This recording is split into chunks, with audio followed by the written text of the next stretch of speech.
Hello, everyone, and welcome back to Play Pause Rewind. We have returned once again from offline to make another episode about another movie. Oh yeah, and this one will be a fun one. But before we get into that, Niles, how have you been the last 2 weeks since we've recorded? been all right. I had a very adult experience where I had to go get my wisdom teeth taken out, Oh, or at least two of them. So that's been an interesting thing to just kind of navigate right now in my life. yeah, But that's it's so not. funny. It's a funny thing to call an adult experience because most of us get those out in our childhoods. I know, yeah. It's like I think it's just more an adult thing of like having to go and actually make the dentist appointment and like sit down and figure out Mhm. the insurance and like, fuck, I this is a whole thing. This is Yeah. fun, but Yes. Well, yeah. speaking of dental insurance, I had a story about that too. Oh, um, really? yeah. So, as you know, I'm unemployed at this point, but my dental plan goes through the end of the month, and I thought I get 2 appointments a year, reasonable. Mhm. Apparently not. I get one appointment every 6 months. My previous appointment was in August, and my latest appointment was in January. And you're like, wow, 6 months, great. But no, because I got the August one too late in the month and the January one too early in the month. So it's technically not 6 months. So I am Ah, obligated to pay that myself now out of the little money I have. So thanks, American healthcare. why? Fucking A, man. We Um, have the worst system. If you live somewhere else, congratulations. You have a better yes, healthcare system than yes, we do. you're doing a lot better than us, but yeah. Otherwise, Dylan, how you doing? Oh yeah. Otherwise, doing all right. Been doing some job seeking. Um, it is what it is. But watched some good TV, hung out, did some socializing, and the usual stuff. Went back to Yeah, an old video game that I hadn't played in a long time, which we'll talk about later. always So a good time. good stuff. But Very cool to hear. Yeah, yeah, today we've got a very interesting piece of entertainment to talk about. We're talking about The Menu. yes, we are. A very well, I guess it came out just a few months ago, so it's not crazy new, but it's still new to us. Yes.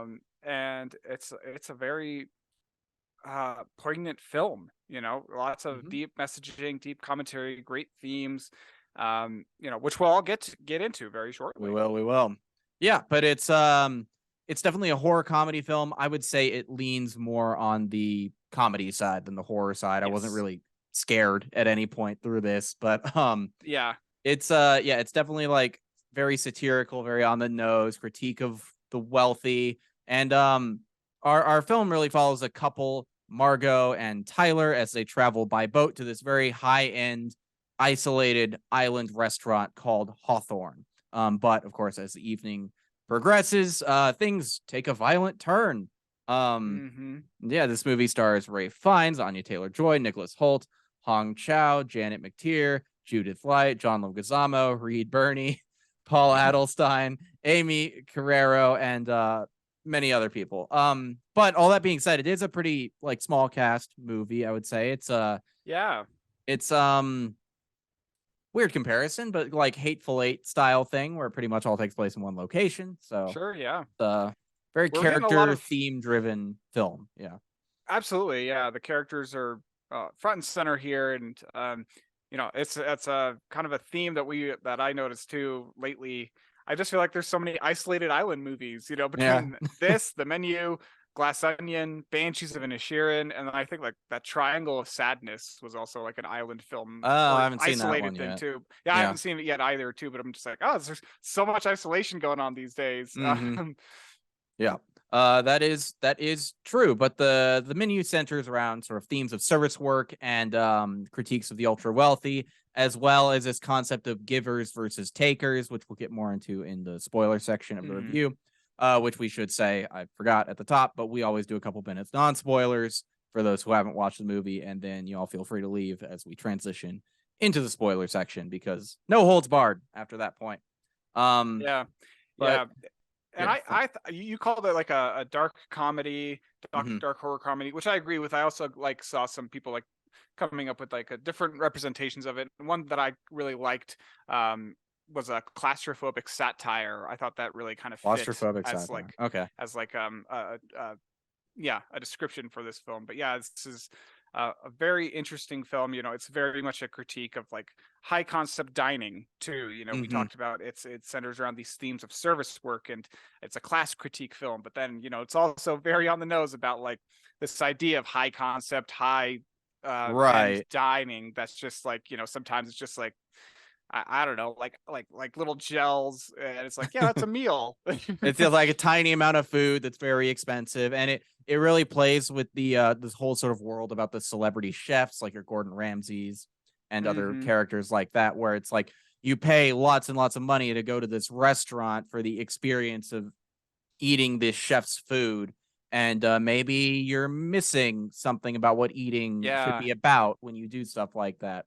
Um, Hmm. so lots of, it's a world that I'm not overly familiar with, like gourmet dining. I go to nice restaurants sometimes with my family, but Yeah. I wouldn't say I'm a foodie or a like restaurant tour or anything like that. I've tried every Chipotle in the city. I'm such a restaurateur. Now that is class. Yeah, Yep, that's me. but just wanted to say like excellent set and production design across the entire island, really. It's a really neat setting. It's this sort of self-sufficient island that provides all of the food for the restaurant.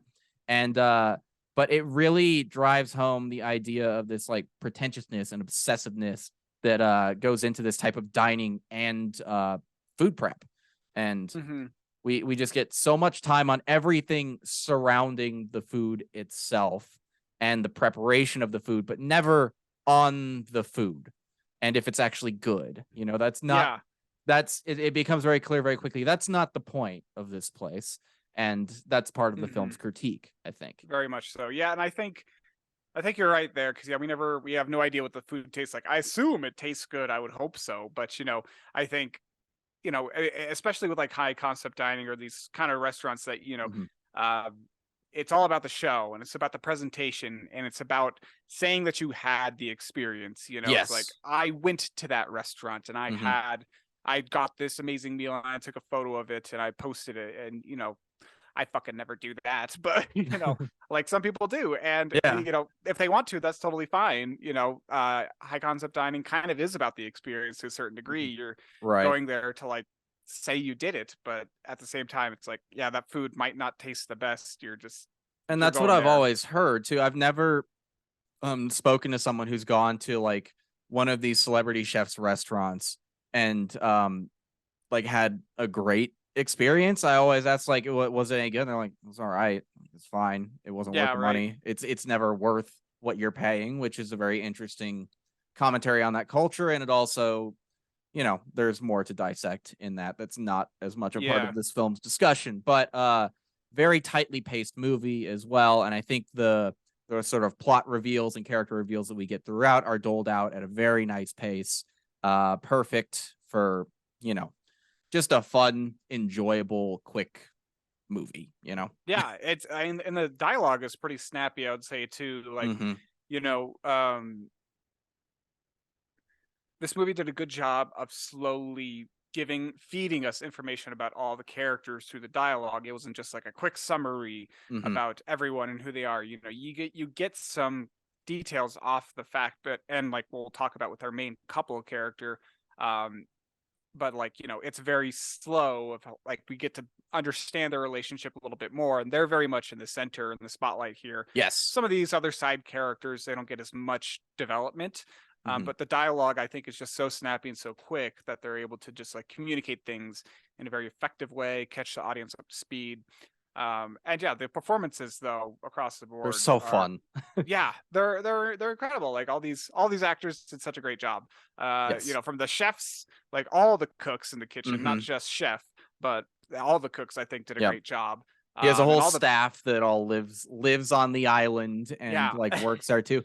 It's a very cult like atmosphere, and Hmm. that could be considered a spoiler, but it's very early on that you see that type of stuff. It's not really the focus, but you also get just like the performances are great, and the characters themselves have like an eclectic group of personalities, but all within like what you would expect to see paying $1,200 a meal. or $1,200 a plate at a place like this, it's like you're not gonna get as wide of a range of characters as you might otherwise, but you do get I'd say like the full gambit of douchey rich people are here, in attendance.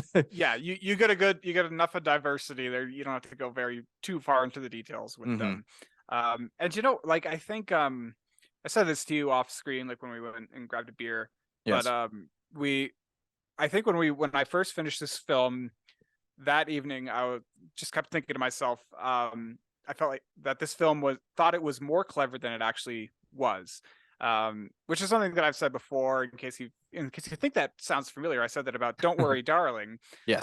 So go watch that episode if you want to really get some thoughts on something that thinks it's more clever than it actually is. But Hmm. you know, the more time that I've had to kind of think about this film, more clever I actually think it is, Yeah. and the more that I've realized that the commentary here is just really like excellent. Hmm. It's powerful. The movie has something to say, so I kind of regressed on my opinion, and now I'm on board with it for sure. Yeah. Well, I mean, that's like peek behind the curtains. I think that's why both of us like to do these.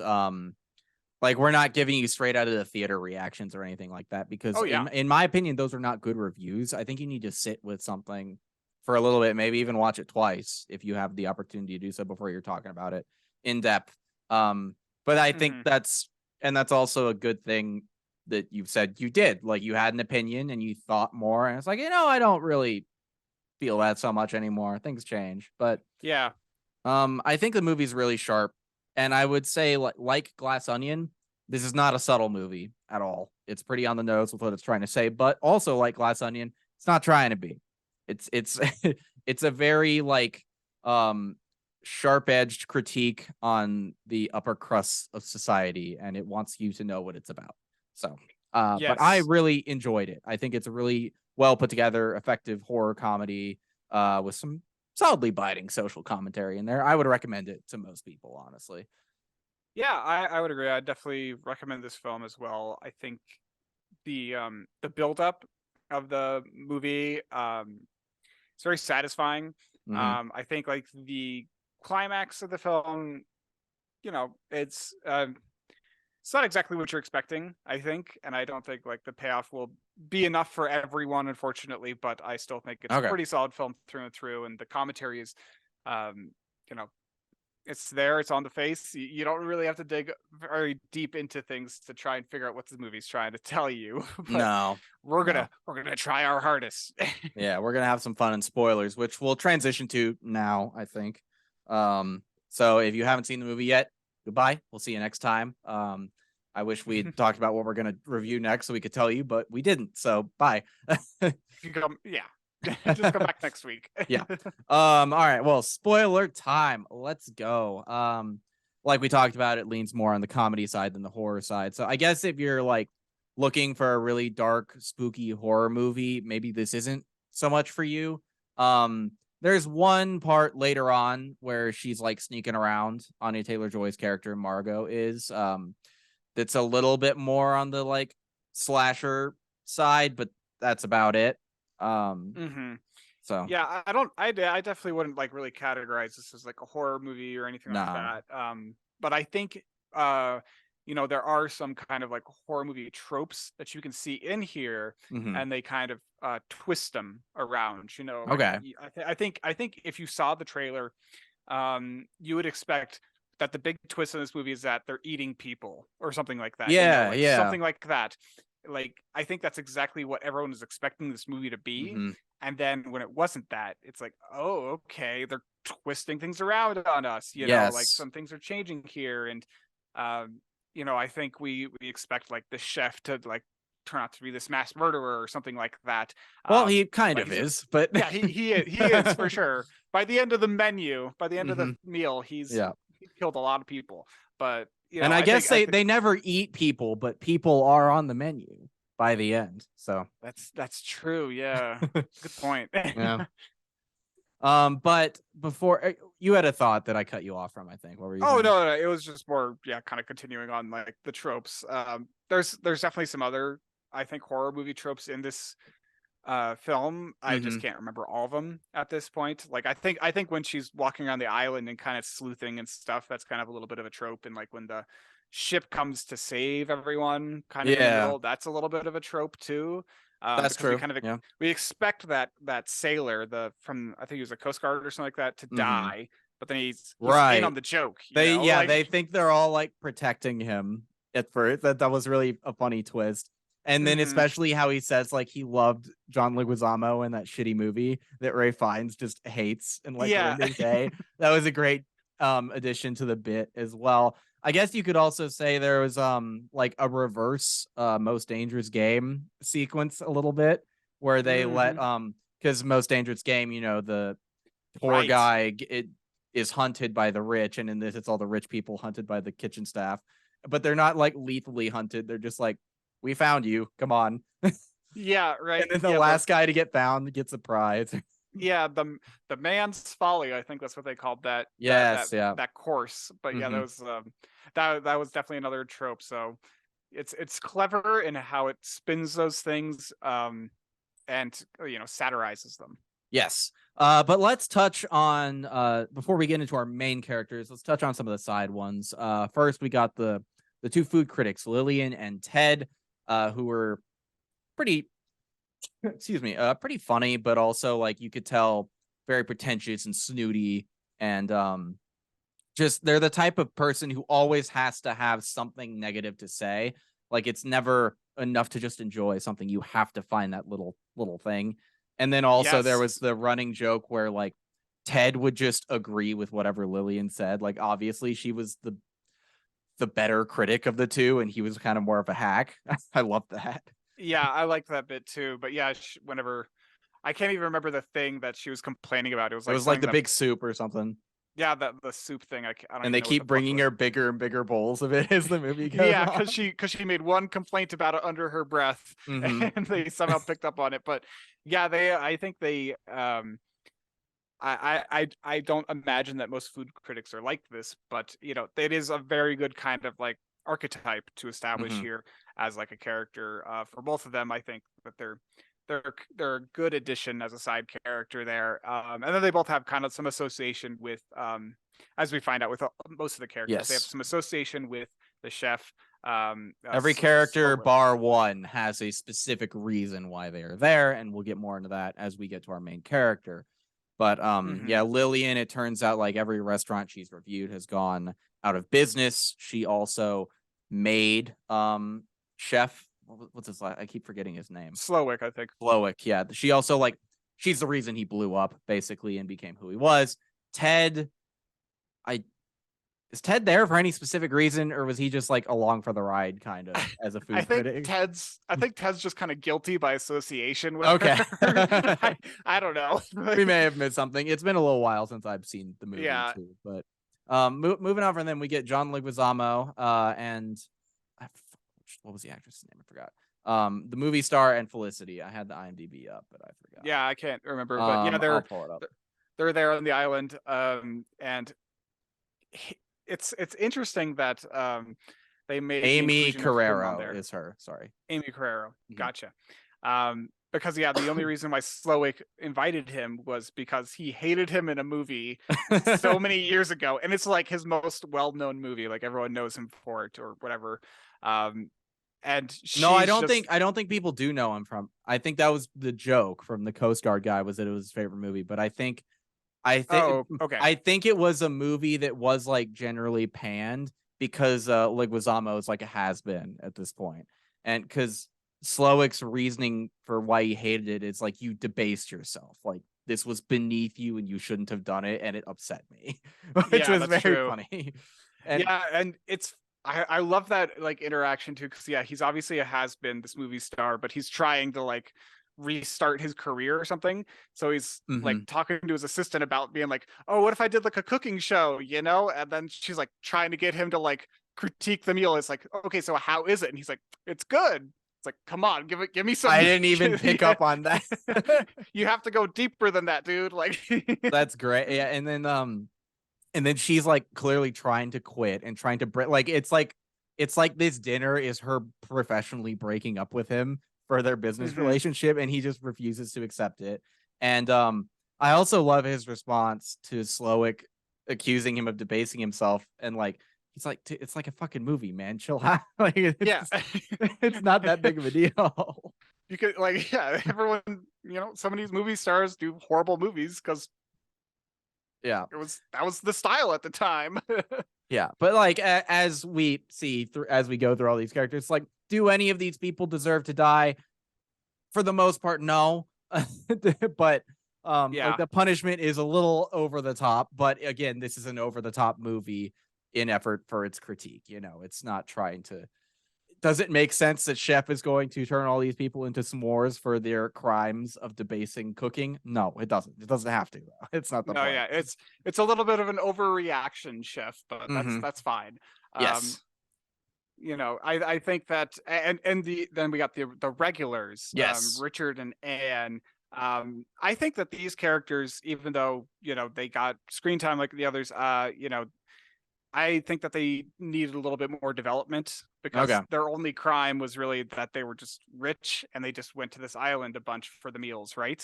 Well, no, I think there's one on the one hand, Richard ruined Margot's experience with her profession, Right. and Yeah. also the way in which he ruins her experience with her profession is really gross and just terrible. We don't need to do specifics in our Yeah. episode, but Let's not if touch you've on that. seen I the forgot movie, about that. yeah, if you've seen the movie, he's a fucking pig. He's disgusting. But their real crime was that they don't appreciate the experience. Okay. They Yes. repeatedly come to the restaurant and pay all this money, and as Chef says, like, other people would kill for just one opportunity, and they couldn't remember a single dish they had last time. So it's that their crime was just not valuing the things that they have. They're Sure. Yeah. I they just go kind for of the status, not the food, basically. true. Yeah. That's a better way to put it because yeah, I think Richard got plenty of development. I think my note on the development could have been more Anne, his wife, Hmm. because she just more kind of like the wife Yeah, she there. She gets a doesn't. couple moments I really liked a lot though. Sure. When Yeah. when it's just the women around the table, when all the men are doing man's folly outside, she's socially aware enough to recognize, like, oh, my husband. And then Hmm. Margot's like, yes, and then she leaves it alone, but she understands the situation. And then at the end, when Margot's leaving, Anne is the one who kind of gives her permission, just go. You did it. Just get out of Yeah. here. Get out of here. I Yeah. really like that was a really subtle, nice little character beat for her, I think. Sure. She's probably one of the more innocent people on this island. She's not I think so. likable, but she's a little better than some of the other ones here. I think so. Yeah. And then after the regulars, we also got our kind of preppy Yeah, yuppies. the yuppies.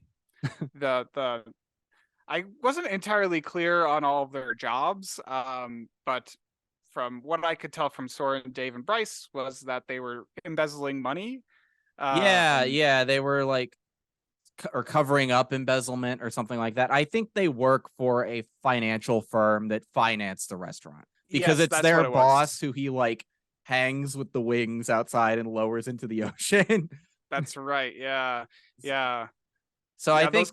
I think their crime was both the finances corrupting the art of cooking and also covering up embezzlement and stuff like that. Yeah.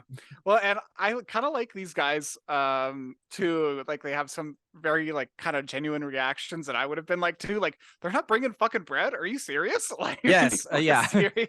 Like, Well, that's something I don't think we put a note in spoilers, but we talk about in non-spoilers how the it's all about like the experience and the prestigiousness of it and not about the food itself. And that one mhm. dish is like the the best example of that. I think it's like because bread is for the common man, you're going to have a Yes. breadless bread plate. It's like that is correctly called out to be some bullshit. Like Yeah. we That like is bread. excellent. Bread is yummy. If and it's like you don't experience a meal like that because it's enjoyable. You do it because some pretentious douchehead is like telling you this is high art right now that you're experiencing. It's actually very interesting and smart that I've denied you bread for your bread portion. It's like, no, it's not.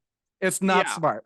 Right. Yeah. Well, and I think the group of yuppies kind of make a comment about that, like at some point in the film, where they're like, "Yeah, at least we can say we did this," like, and I Yeah. think they're so they're kind of in that same boat of like, yeah, we just have to Mhm. be here because there's nothing else to do. And I think another reason why I like these guys too a little bit is I think there's also a moment where they all kind of like cheers each other and they're like, Mhm. "Yeah, we all suck." They just kind of blank like acknowledge it to each other, like, "Yeah, we're terrible," and Yeah. they just accept it. It's like, "Yep, They okay." get a At lot of least the they're good comedy beats too. I love the Mhm. part towards towards the end of the movie when we understand fully what's going on. Like the wait staff brings out a cake and is singing happy birthday. And he's like, Yes. told them it was my birthday. Like it seemed funny 3 hours ago. I just love that. Like that was the thing that made it in the trailer. And I just, it's funny. Yeah, It's a I like comedy. that moment. That was a good supplemental course Hmm. or surprise course. Yes. Then we get Elsa, who is like the sort of first mate of the kitchen, I guess. Yeah. Yeah, um she's MVP. yeah. She had a very unsettling demeanor. Yeah, she was something else She was for very sure. intense. I But liked her. yeah, I liked her too. I think it's very interesting that she did not think she was gonna die. She thought she would somehow be the exception to this island-wide massacre that was about to happen. Um, I Hmm. because when she's fighting with Margot, remember, she's like, he would never kill me. Like, he wouldn't do that. And it's like, well, he's killing everybody Yeah. else. Yeah, I appreciate you bringing that up because that was one of those moments in the film that like kind of really confused me, Hmm. where her and Margot are battling and then Margot kills her. Yeah. Um, like, well, on reflection, I was like, why the fuck did they include that? That doesn't seem like the right thing to include. But now that you brought that up again, and to my recollection, there was this whole kind of thing between her and Slowick, where he was like trying to he was like doing these kind of like romantic advancements on her, and she kept denying him for a long Oh. time, Oh, right. and That in the past that happened. yeah, Yes. in the past, not in the Mhm. movie, Right. in the Right. Yeah. past. So they kind of have this history there. Hmm. So I'm glad that you brought that up because that adds a little bit more context for me now of Yeah, that's true. why that death occurred and the meaning behind it. Yeah, I guess she kind of thought that she was greater than the guests and greater than the rest of the wait staff and Hmm. the cooks, and that her and chef were going to you know survive somehow. Yes, and she has a great deal of resentment for Margot throughout the movie too. She's sort of the secondary antagonist. Yes. And as Chef is making gestures to bring Margot into the fold of the service side of the restaurant, Elsa is very resistant to that. She doesn't want she doesn't want Margot to be given tasks or anything like that. Although Chef clearly has a broader vision for what he, Hmm. is intending. Even though at this point he still entirely plans to kill Margot and everybody else. The dynamic between the three of them was very interesting. I think we'll talk about the couple in a moment, but the relationship between Chef and Margot is my favorite part of the movie overall. I think it's very Yeah, interesting, and I want to talk about that more a little bit later, but just put a pin in that for now. for sure. We also get Catherine, who is the lady who sits at the table with them when all the men are running out. She's like, it was my idea to kill everybody. Like that was me. She was minor character, but fun, I thought. Okay, yeah, I was like, "Who's Catherine?" I couldn't remember for a second, but yeah, she was interesting. I liked her addition. Yeah. And Minor also, player, but she made a good impression in that scene specifically. yes, yes, and then we also get the sommelier, Somalia, yeah. Yeah. sommelier. Yeah. Um, Obviously, I don't go out very often. I don't know how to pronounce that word. But he was an interesting addition too. I don't remember a lot of much about him, but just that he was like a very kind of solid character there in the Yeah. corner. I included him in the list because he just behaves as a sommelier normally would in a fancy restaurant, but it Hmm. becomes very comedic as the movie goes on because he just continues to behave in that way as the Yes. shit is hitting the fan, and I just think it's very funny. Yeah. Yeah. Like he Props doesn't to him. really adjust his behavior. He just like smiles and pours people wine as there are corpses around them. Um, but moving on from the side characters, I really love the unfolding of the relationship between Margot and Tyler. Um, Sort of it starts Hmm. out, it appears to be an awkward first date. Tyler's obviously very into all this foodie stuff, and Margot's like, whatever. And she is sort of uncomfortable at the expense and stuff like Hmm. that. Um, Yeah, I think but she comments like at the start, like, "Oh, so we're about to go eat a Rolex," like commenting on how on the price yeah. or something like that. Hmm. But then we find out that he, like, when they get to the island, there's another woman's name on the guest list. So we Hmm. find out from that it's like, oh, his relationship just ended, and he's kind of awkward, and it still seems innocent enough. Like, he had this reservation, someone obviously dumped him, and he's bringing this girl on a first date, and he's like, oh shit, they should have changed the name or whatever. Yeah, But no, that's not really the case, because he's just like increasingly dismissive towards her, right? And she's like sticking up for him against the staff of this restaurant. Like, she's actually kind of going above and beyond for being like, no, man, this is shitty. Like, they're being mean and cruel to you. Stop letting this yeah, happen. But like his dismissiveness like feels really, it's like, I don't know. At this point in the movie, I'm starting to think like, no wonder this girl broke up with you. Like, you're a really shitty date, oh yeah, right? like you think you're super smart about food and you're just Mhm. obsessed with this restaurant. Like, this has been like a dream of Tyler's, clearly, that to Yes. come like dine at this restaurant. Like, he's just Hmm. been trying for forever to get here. Right. And I mean, as the film goes on, we learn like about how he was trying so long, and then Hmm. that he understands the consequences of what's Exactly. going to happen here tonight, Which is which he the did not ultimate, share. yeah, the ultimate culmination of this relationship, right? We find out she's an escort, and his dismissive nature to her is probably due to his attitude about sex work in general and her as a sex worker.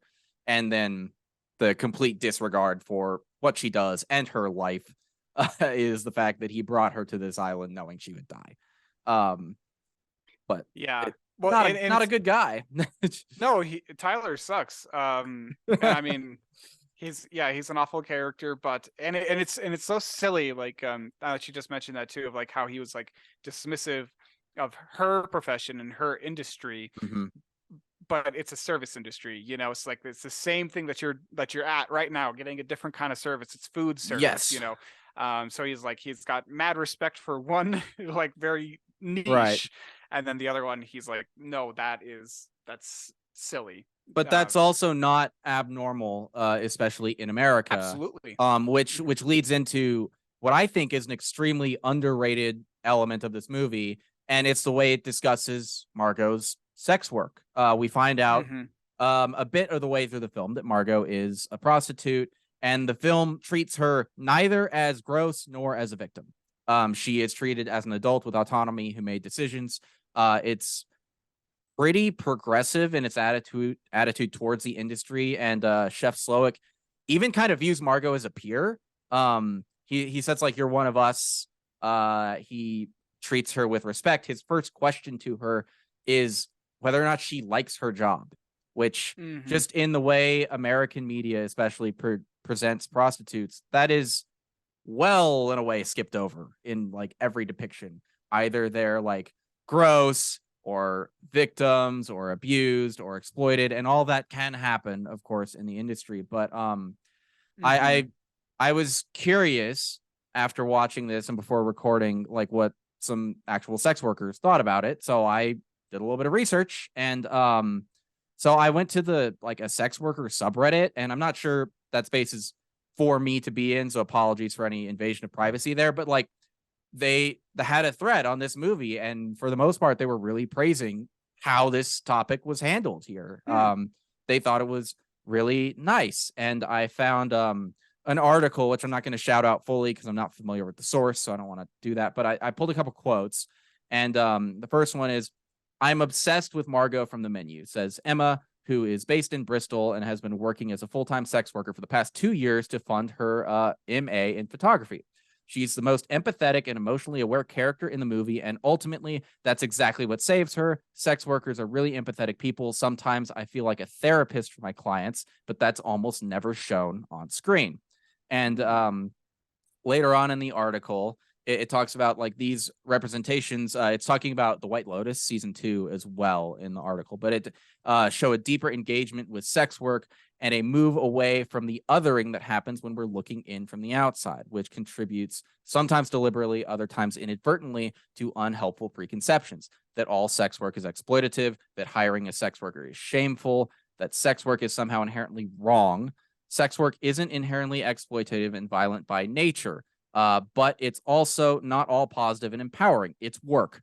It has the potential to be fulfilling and exhausting and financially supportive and draining and horizon expanding and frustrating, just like any other job. Adult industry folks live some of the most fascinating, beautiful, hardworking, complex, interesting lives I've ever encountered. Um, Wow. so this just speaks to a broader point in American culture specifically, because in Europe they kind of have this shit a little bit more figured out. They're more progressive about it there, but like I don't know. If you want to talk about sex work and the problems with it, ask some sex workers, see what they think. For the most part, they want decriminalization and destigmatization of their profession so they can do it safely. Like it makes a lot of sense when Oh you yeah, think. absolutely. And I mean, I thank you for sharing that those quotes from those people. I Mhm. do appreciate that because it does speak to like such an apparent truth with the representation of sex work in mass media. Mhm. Yes, you're correct. There are stereotypes that Yeah. are often played up. Sex workers are often secondary characters or side characters, or just like in the story just for a moment, and then they're breezed over really quick. We're not Yeah. Or returning to set them. dressing. Like a lot of the times, Yes. an area with a lot of prostitutes on the street is just visual shorthand for this is a bad part of town. And Hmm. that's it's disrespectful to those people. Yeah, and I mean, sex work is like you said, like that article said, it's work. Like people, um, they need to do it. Like, and it's been Mhm. around for forever. And I mean, yeah, you're totally right too that Europe has got their shit a lot more figured out. And I mean, I didn't fuck around with any prostitutes No, when I was neither over did there. I, but Oh yeah, yeah, but I mean, I remember But even the like walking culture around it around. is significantly different. Like we've Oh both been yeah. to Amsterdam and there's a red Hmm. light district. And when I was there, like there were just like families with little kids walking down the street and it's no big deal. It's just part of the culture. It's Yeah. just America was founded in part by the Puritans who are, as their name implies, extremely puritanical and weird about sex. And that has permeated through our culture for hundreds of years.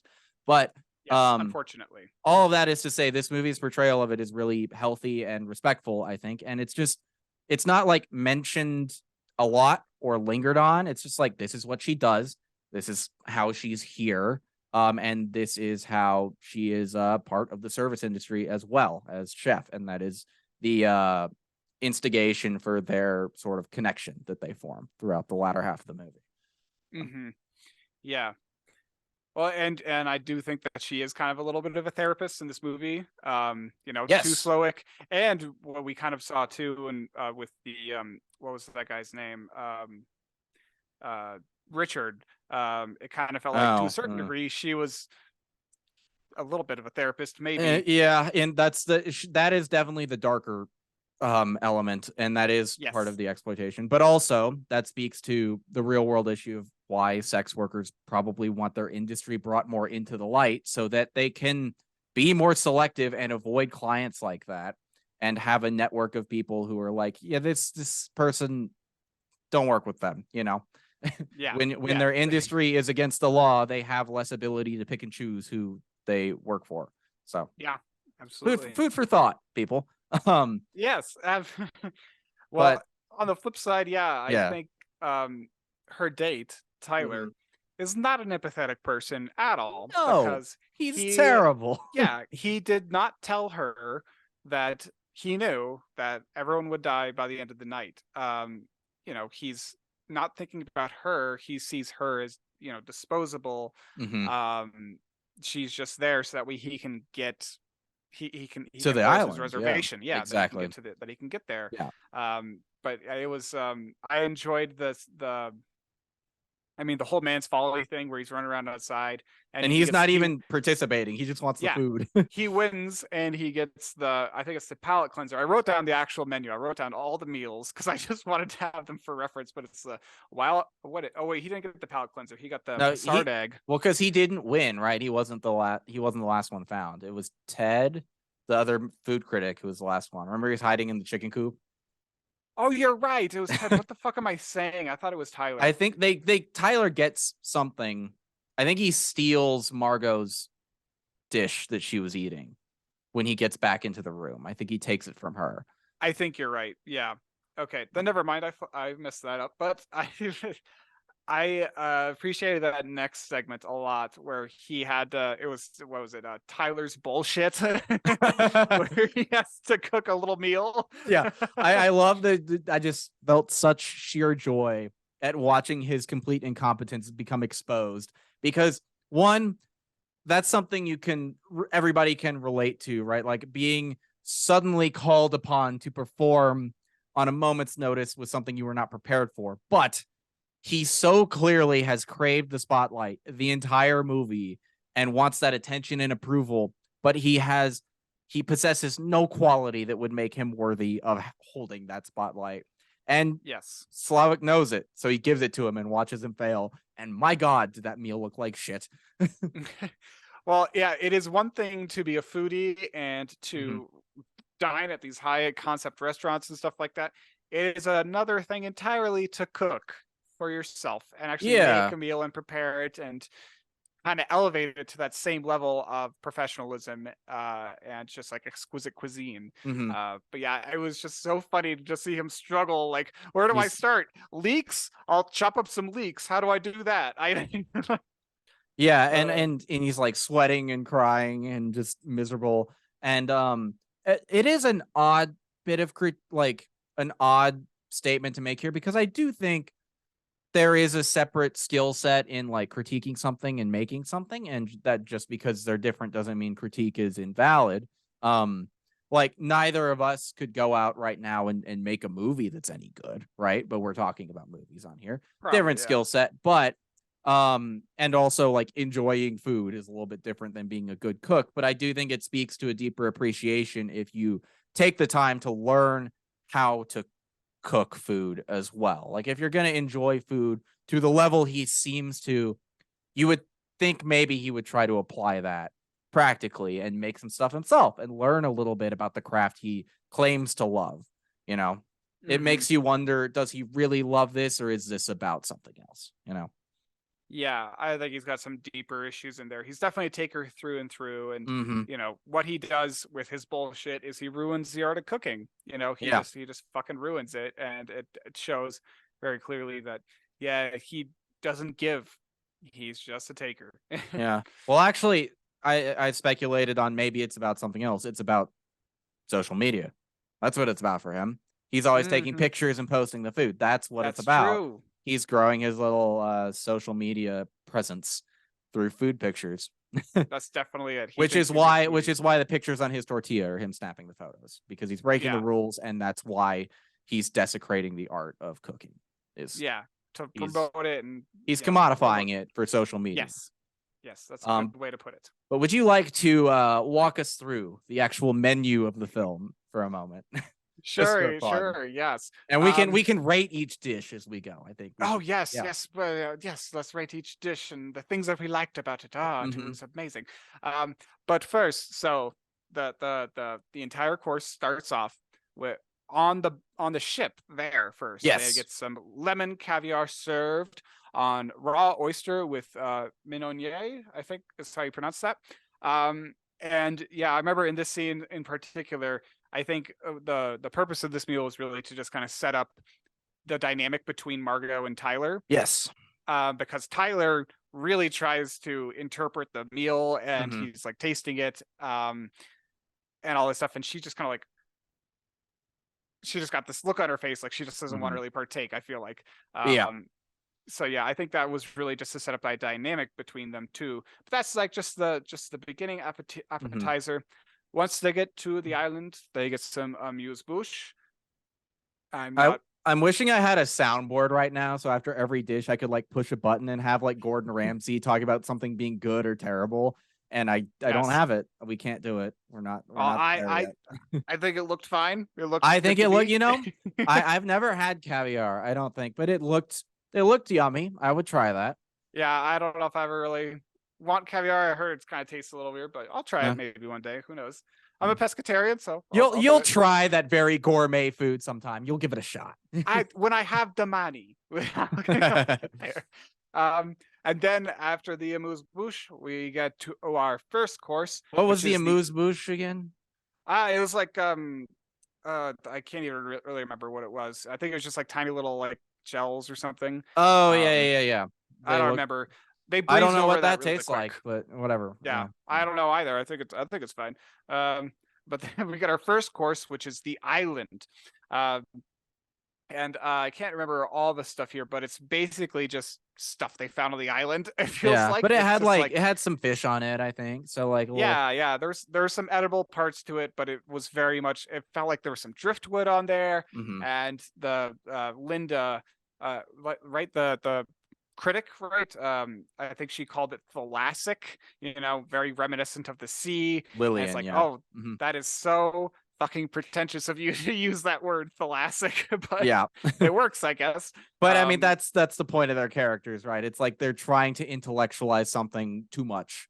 Like where they're intellectualizing it so much that it loses any meaning that their description may have had, you know. Yeah, and it was just all about like the environment and how everything just kind of is Mhm. cyclical. It feels like to me. That's the message I really got from that I would first enjoy course. eating sushi in that sort of pretentious manner. You can serve me sushi on a pile of rocks. I'll be okay with that. So what if there's some driftwood? I eat around it. Yeah. And then we get to our second course here, Hmm. the breadless bread plate, which is Bullshit. not for the common man. And it is very interesting. I like this part a lot too. I think this is where the menu really kind of kicks off, Mhm, and people really kind of start to like get into it a little bit more, and you can pull out some more stuff. mhm. It's not for the common man. Everyone has these very similar reactions, but Yes. some people like Tyler, he's really just like, yeah, you got to eat the pairings, and it's like, but there's nothing to pair it with, like. Right. And I could like the idea of the whole meal being a narrative told throughout, right? Like it's obviously pretentious as shit, but if that were the experience I was signing up for and there was something like a breadless bread plate, I would go along for the ride. Um just to Yeah. see like okay, there's obviously an intent here. It's a good joke. It's funny. Hmm. Um but I like bread. So, eh. That's the moment where you clap and you go, I don't like your food. Send me some bread, please. Yeah. Oh well. But good joke, bad dish. Yeah, good joke, bad dish. And then the third course, we have chicken tacos with scissors in it. The scissors And were just for cutting up the chicken for the tacos. I Because believe so, yes. because they get a little, Yes. they get a little chicken breast. Yeah, but the story, if I'm remembering right, it was about the chef's like personal like childhood, Yes. Oh and yeah, like that was how his horrifying. where it was like something between his His parents, like parents. they were like when they were like alcoholics, and then one of them stabbed the other one in the Hmm. leg with some scissors, and so Yeah. he injected his own personal story into this, and on all these little, so it's really about memory, I think, was the thing for him. Uh huh. Oh, And that's on right. and then on all the little tortillas, are these personal pictures or these compromising secret pictures Hmm. of our guests. Some of them have those bank records. The Tyler, he's taken the photos, like they printed those out really quick. yeah. I can't remember The everyone's. the guy has the pictures of him with a young woman.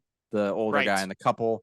Um, I don't remember what the movie stars or assistants Yeah, were. I don't remember that one, but I Maybe remember it was the movie poster or something. I don't know.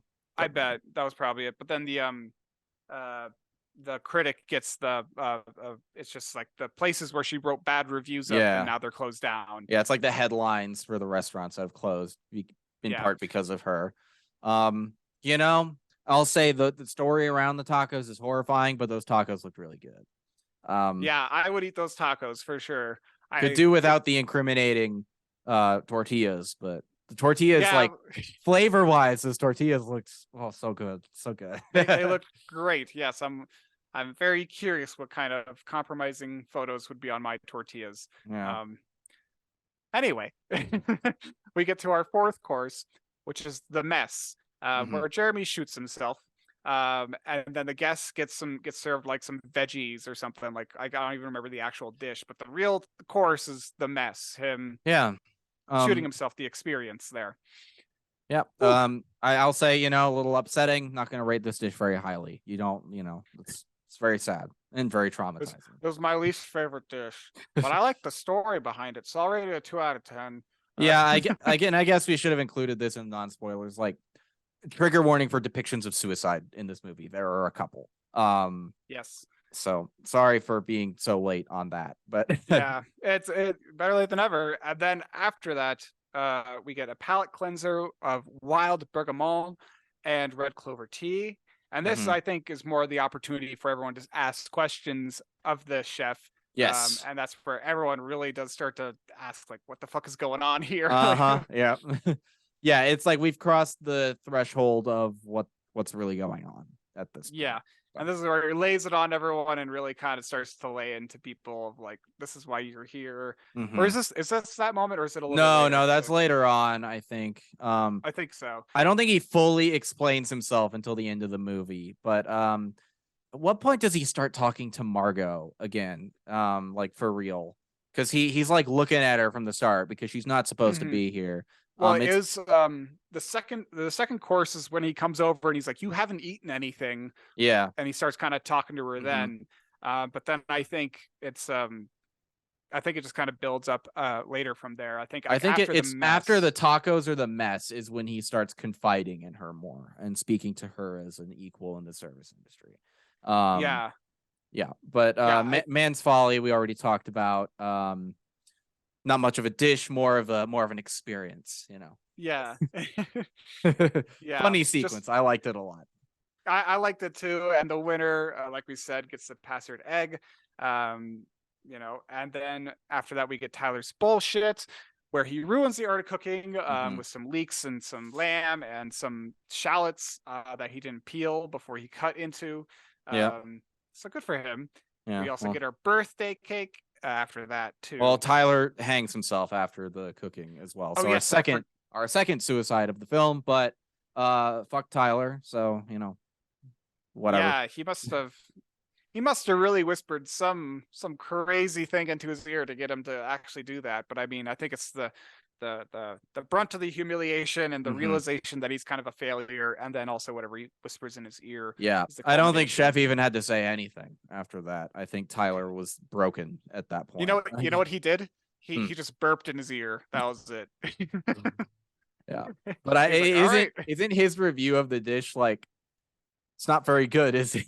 Isn't that what he says? Yeah, something like that. He's like, oh, this is pretty bad. Yeah, yeah. But yeah, we get the birthday cake, the surprise extra course. Yes. And then after that, we I think in between the birthday cake and the supplemental course is where Anya Taylor-Joy's character can kind of like go off on the island. She calls for help, and the Coast Guard comes in, and we have this whole confrontation in there, and that's kind of I think the turning point tense for her. Yeah, because at that point the chef views her as a taker. Because of that, yes, really she's betrayed his trust, and now she's like, "Oh, I think I know how to get out of this." Because she had that time to reflect in the office and look at all of his photos, and she realized some really profound things about him, and that's why she asked a cheeseburger for the supplemental course here. Which we'll dive more into that at the end. It's a nice closer, but we have a whole section about the cheeseburger. But and then for dessert. For dessert. We have human s'mores made by all the characters, or made of all the characters, I should say. Delicious. It's such an innocent dish. It's so reminiscent of my childhood. Not gonna unpack that. Moving on. I laughed out loud at the "I'm sorry, you're dying" response to the assistant.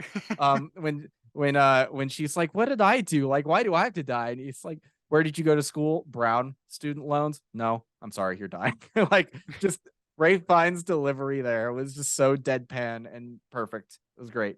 Yeah, I liked that part a lot too. Like afterwards, and that like that first evening when I was reflecting on it, I was like, that part rubbed me a little bit of the wrong way because it's just like such a broad assumption that like just because you didn't take out student loans for this really expensive school, you're kind of a horrible person.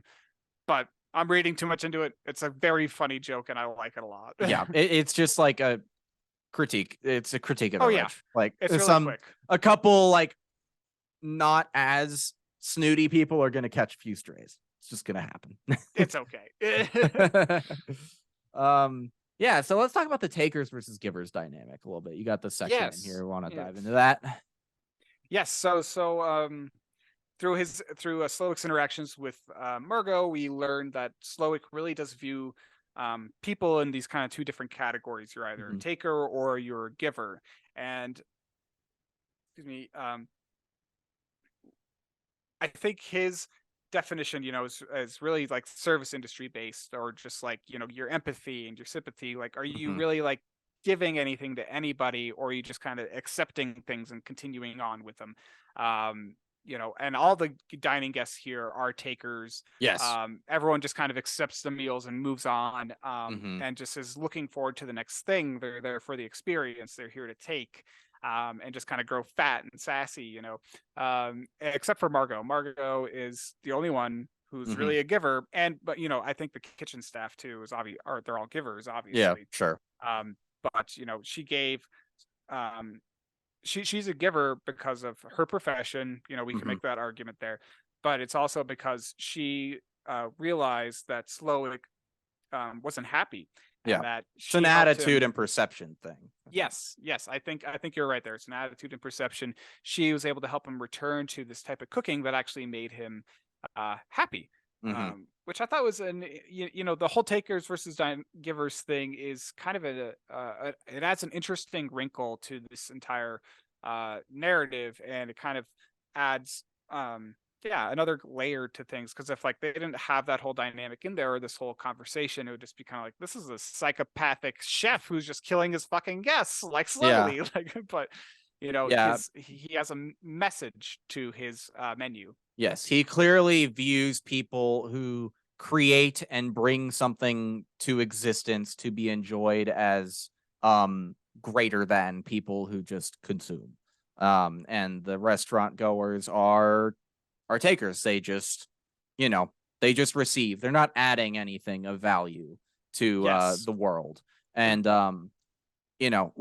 and I feel like a lot of people in the service industry probably get great frustration from dealing with these customers, because they pay for these goods and services and they expect everything as a result. It's like you could be paying for a cheeseburger at McDonald's and you expect to be treated like a fucking king. It's like, no, you are paying for a specific thing. You will get the specific thing. You don't get anything more. Stop it. And people who create are, bettering the world through their creations. They're making it more enjoyable, more fulfilling, things like that. So, well, yeah, like so many people, it's like, just Karens come to mind, Karens who like will complain to like, I need to speak to a manager because they're not getting like the top-notch service that they think they deserve. Right. Like, well, you're really just here to take things. You're not adding value here. Or not, and they're not listening when someone's like, I cannot help you. I do not have the power to help you. We don't have they order a dish that's out of stock. It's like, we're really sorry, it's out of stock. It's like, I need to speak to your manager. It's like, the fuck's the manager gonna do? Materialize the dish? No, it's out. Accept it and move on. You haven't paid for anything yet. Shut up. Yeah, right. And it's just like, obviously, with restaurants, reputation matters so much. With so many service-based professions, reputation is really the driving factor of like repeat business, people coming back and you actually getting further business. And in this movie, these like people, Slowick doesn't care about that. Like he's still going to deliver a high class service, but he's kind of reached this point where it's like, doesn't matter what kind of service he gives, like people are always going to take it. And he's realized that. And I think he's realizing in that he is part of the problem as well, which leads us into our next section, the desecration of art. Yes. as he is about to cook the guests with his little campfire. He says each of you has contributed to the desecration of my art. He views each of them as having done so in their own specific way. And yeah, the punishment he chooses, it's pretty severe, as a Twitter user said to me correctly. But he views everyone in the restaurant, including himself, as complicit in the death of something beautiful. And I think that's a really interesting motivation for this antagonist. And partially because there is truth in that. Everything about the way these characters in the movie consume and create food has stripped any joy that could be found from sitting down and having a nice meal, in the Mhm. pursuit of like perfection and prestige. They've lost the heart at the center of all of it. And I think, it's interesting.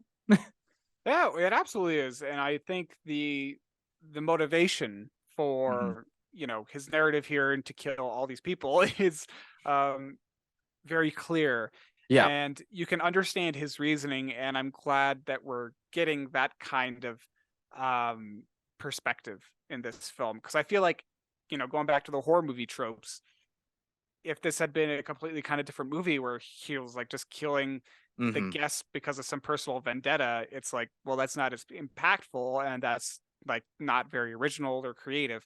This reason here is more about art and Hmm. his legacy even too, or even just like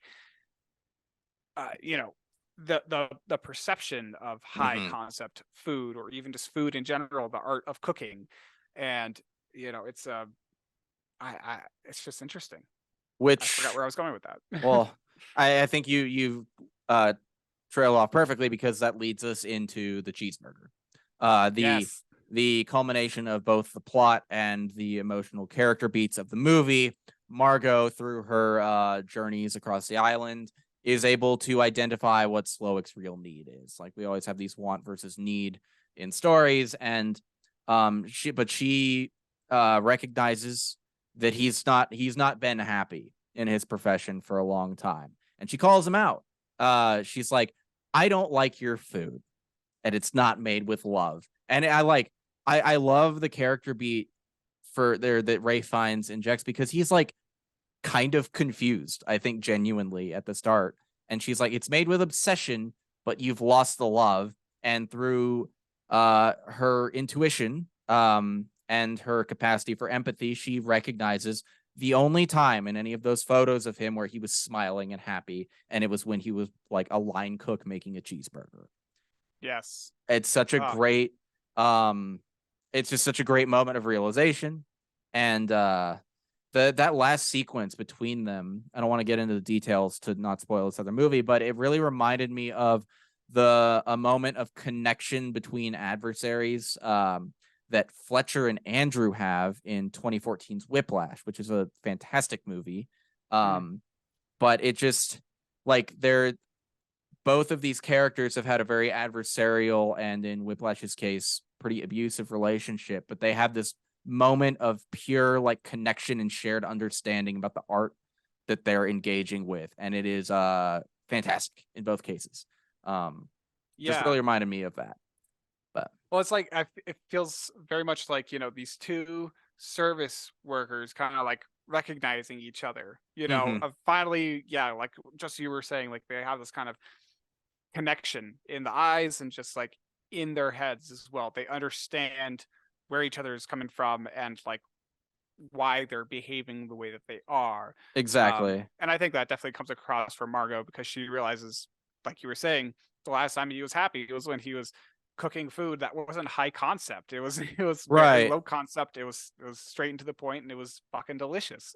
And it really does tie back into that therapist comment from the sex worker that we discussed earlier in the episode.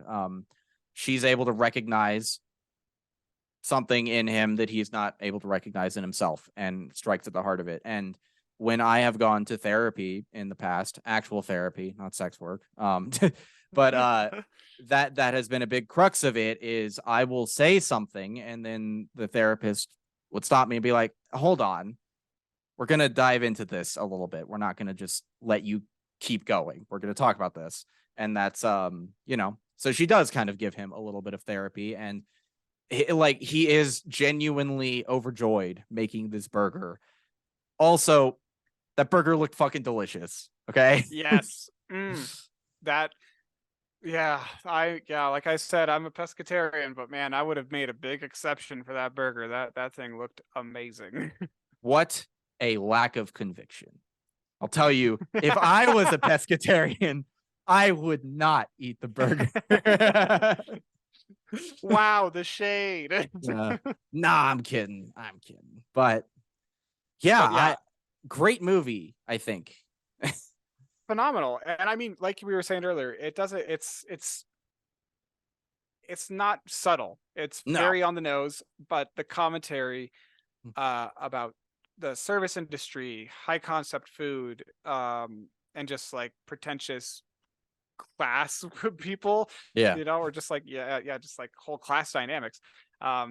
It's very powerful and impactful, and it resonates. And yeah, I think this is one of those movies where you kind of need to sit and think about it for like about a day or two before the messaging really does kind of seep in a little bit more too. Because Yeah. like I was saying, I definitely was not 100% behind this movie after watching it, but now I love it. It's great. Yeah, the lack of subtlety doesn't take away from the amount of things there are to think about, which is nice. So, but yeah, a hearty recommend from me. Go watch it. It's really fun. Yes, Le Menu is fantastic. Yes. All right, shall we do the next segment of our show, Other Stuff, where we talk about some things we've been watching, reading, playing, doing, whatever, Niles, what have you been watching, doing? What's going on? So you'll be excited to hear that I started Attack on Titan. Haha. Yeah, we talked about this too at the bar, so yeah, you already knew. I knew. But it's I'm about 2-3 episodes in right now. Okay. Have you watched more since we talked about it or no? I might have. I was drunk, so I can't remember. I need to go back, but slowly getting into it. It's a little jarring. I really do not like the protagonist so far, but he's awful. But he's horrible. But I know it's going to get better, and it's going to keep building. So I'm going to keep watching it. But the Titans are really cool. I'm liking that part. The action stuff is really neat. I also watched the Banshees of Inisherin. Very nice. Very recently. It's such an amazing film. I feel like that movie is going to sweep the Academy Awards. It's going to do very well. That's my prediction for Best Picture, I think. Yeah, it's such a phenomenal film. Like the performances across the board, and just the story in general. It's simple, but it's complex, and it makes me want to go to Ireland too. It's very funny, very sad. Yeah, very serious, but overall, it's a good time. Lots of death, but it's okay. And I finally, I know I'm like about, what is it now, 3-4 years late on this, but I finally watched The Irishman in about an hour chunks ish, like 45 minutes to about an hour. I liked it a lot. I'm very, very positive on it, but I agree with you, Dylan. The last like 30 minutes are unnecessary and didn't add much to the story for me. So I think it could have been a little bit shorter. It didn't need to be like 3.5 hours. Maybe not. No, my thoughts on The Irishman are like, it's a great movie, but there's a better movie hidden within it. I think. I think if you strip a lot of the beginning and end out and you focus and expand on the Jimmy Hoffa relationship, and the relationship with Frank is the main guy, right? His daughter and Hoffa and him. That's your movie right there. And I think, I don't know. I just think there's. I didn't need this. I didn't need the guy's whole life, and the de-aging is atrocious. But I think Scorsese was a little too ambitious with it and was like, let's just get as much shit into this movie about this time period as possible. Which is a good problem to have, like if you're gonna err on one side, err on the side of ambition, creatively. Kudos to him. It's still a fun movie. It's just a slog. And then I watched Justice League Dark Apocalypse War, Hmm. which, as the name may imply, is a darker Justice League story. Lots of people die, lots of our heroes that we know die Yeah. permanently, and it's a pretty satisfying movie from what I recall. Again, I was a little drunk at the time, but Yeah, it was fun. it was the final film of like DC's latest shared universe animated Hmm. series of films. I watched all of them over the last year and a half, I think. Um, Nice. yeah. Yeah. Apocalypse War is not one of the better ones in my opinion though. Like Oh, if you liked it, you should check out some of the other ones that they made. I Um, definitely will. the Teen Titans ones were actually pretty good. I don't give a shit about the Teen Titans, but their movies Sweet. were some of my favorite ones. Um, Well, but yeah, yeah. ever since I finished like Young Justice, Hmm. I've just been I want some more like original Justice League stories that are dark and kind of Yeah. gritty like this, and that's kind of exactly what Apocalypse War delivered on. So Hmm. I'm gonna go back and watch those other dark ones, Yeah. for sure. So thank Yeah, you. there is another Justice League Dark film in that series, and the guy who plays Constantine in it is the one from Arrow, Oh, as cool. well. Yeah, Justice League Dark is a separate team, by the way, than Justice League. It's more like magical characters like Constantine and Zatanna, and Okay, yeah, yeah, yeah, those people. and Um, Batman because of course. he always has to be there. Yeah. He can't not be involved. Um, yeah, and then have been playing this game on my Switch. It's very low stakes, relaxing. I Hmm. get bored after about 15 minutes, but it's fun way to decompress. Yeah. It's called Dwarf Romantic. Dwarf So romantic. yeah, it's literally just like tile placement on a board, and Hmm. you just build your own little world of like trees and like nature, but like other things too, like a little town and like some rivers and trains and Okay. stuff. So it's like it's really, I think, just a way to de-stress and just relax. It's not a very hard video game. It's just like, yeah, you get home from work, you put it on, and you can kind of forget about your day, and it Yeah. doesn't So consume your night. so is it like a town is one tile, or how many tiles are on the board at any given time? Like, Like it starts you off with just one, and then it just hmm. kind of grows and grows and grows. So like, there's not really Oh, like okay. there is like a limit, but you have to place a lot of tiles to get Got there. it. Got It's it. like, but then like one tile might just be like a lot of trees, and then Hmm. and then another tile might be like part of a tree, and then maybe like a little house or something like that. And so you can Okay. kind of connect them, build your own little world and stuff like that. Neat. But that's about it for me. What about you, Dylan? What have you been up to lately? So I went back to a game that I started senior year of college but got stuck on, Dishonored 2. And I was Hmm. like, I've forgotten kind of the story of this game and the mechanics. So I'm just going to start over from the beginning. Turns out the level I got stuck on was the second to last level of the game. So I replayed the entire game. Great, great game. Stealth, immersive sim. And, it's a great subgenre of games. I love immersive sims. They're so fun. Sweet. But I also finished Mistborn: The Lost Metal, so I have now finished Era 2 of Mistborn.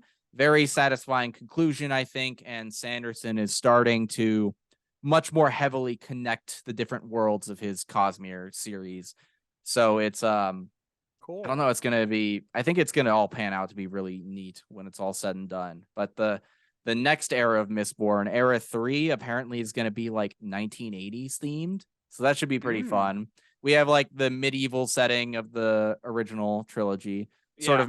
of, and then the Era 2 is like Victorian England, Wild West era. So it has lots of, I would say a good comparison is like the Robert Downey Jr. Sherlock Holmes movies. Oh, okay. And lots of like that. And then Era 3 is going to be 1980s, and Era 4, if he does it, is going to be the future, like a cyberpunk one, maybe. And the Cosmere as a whole is meant to stretch between like medieval era all the way up to like intergalactic space opera in the final. Cool. So it's going to be really cool. Uh, Ambitious. I love it. yeah. But I have also been watching Ryan Johnson's new show on Peacock called Poker Face. Hmm. Really good. It's got some Tarantino DNA thrown in there as well. And I'm not just saying that because a character is watching Pulp Fiction in the first episode. The character is watching Pulp Fiction in the episode to call attention to the Tarantino influence. Ryan Johnson knows what he's Ah, doing. there we go. Yeah. Yeah. But Ah, the cool. the conceit of this show is our main character, Charlie, is able to just naturally tell when anyone is lying. And through a series of circumstances, Cool. Oh, I she didn't realize finds, that. That's neat. yeah, through a series of circumstances, every episode, she finds herself in the middle of a murder mystery and she just kind of like figures it out. But she's not a Cool. detective or a cop. So it's a fun twist on a murder mystery genre. Like it's Oh not yeah. like, yeah, like she has no authority or anything. She's just kind of like, I know you lied about that, but I wasn't sure why until like now. Now, when I have more information, now I get why you lied because you were doing this thing instead. It's really good. I would recommend it. Sweet. Yeah, I'm gonna check that out. And then the last thing I've been watching is continuing to watch HBO's The Last of Us. Episode 3 was last night, and it might be one of the best episodes of TV in a decent while. Wow. It was very, very good. Wow. You High praise. basically get a Nick Offerman feature film. Yay! I love Nick Offerman. It was an unexpected and touching story to add to The Last of Us. Biggest Cool. deviation from the game so far, but it was a welcome addition, I think. So Sweet. Well, I haven't started that yet. I need to get on the Last of Us train. And especially with Mandalorian coming out, I'm like, which Pedro Pascal show do I watch, or do I watch both of them? I'm gonna watch probably both, because yeah. we're gonna do episodes on both of them. So you should probably watch them. I'll just stumble my way through that review. Oh, good. I'm sure that will go great. Yeah. But yeah, thank you guys so much for listening today.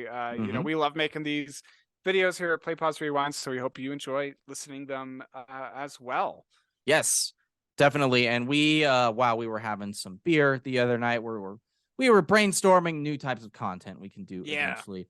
Unfortunately, in our current circumstances, like we don't have the time to do that right now, but in the future, hopefully we'll have more time and maybe this will make some money and we can justify doing more work towards it. But stay tuned for that in the far future. But in the near future, we'll see you guys in 2 weeks for another episode of this show. Until then, though, where can people find you online, Niles? Follow me on Instagram at Niles Got No Styles. What about you, Dylan? Where can people follow you? On Instagram at DylanD1026, on Twitter at D-Day Movies, on YouTube at D-Day Movies, and on Twitch at D-Day_movies. Thank you all so much again. We hope you enjoyed the episode. Stay safe, stay warm if you're in weather like we are. And we'll see you guys next time. Bye. Bye.